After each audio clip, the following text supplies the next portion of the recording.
রাত পোহালেই বাজেট অর্থাৎ 1 ফেব্রুয়ারি সংসদে বাজেট পেশ করবেন কেন্দ্রীয় অর্থমন্ত্রী নির্মলা সীতারামন। তার আগে নানান বিষয় নানান রকম কথাবার্তা চলছে। সাধারণ মানুষের কি আছে কি নেই, এই বাজেট থেকে কি প্রাপ্তি হবে, সেই সবই সমস্ত কিছু দেখার। তবে সবথেকে বড় বিষয়টা হলো যে 46 বছর পরে রুপোর দামে রেকর্ড পতন হয়েছে। যেই রেকর্ড পতন প্রায় চোখে পড়ার মতো হয়েছে। যেই রুপোর দাম প্রায় 4 লাখ টাকা পৌঁছে গিয়েছিল, সেই রুপোর দাম এখন 3 লাখের নিচে। অর্থাৎ রুপোর যে বুদবুদ, সেই বুদবুদ ফেটে গিয়েছে।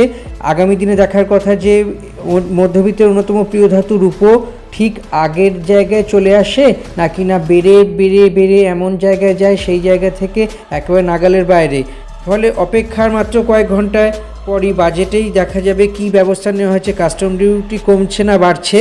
তবে সব মিলিয়ে যদি আমাদের ভিডিও ভালো লেগে থাকে তাহলে পায়ে পায়ে সময়ের শব্দ চ্যানেলটি সাবস্ক্রাইব করুন, লাইক করুন, শেয়ার করুন, কমেন্ট করুন এবং বেল আইকনটি ক্লিক করুন, যে এরকম যাতে ভিডিও শেয়ার করলে আপনাদের কাছে সহজেই পৌঁছে যায়।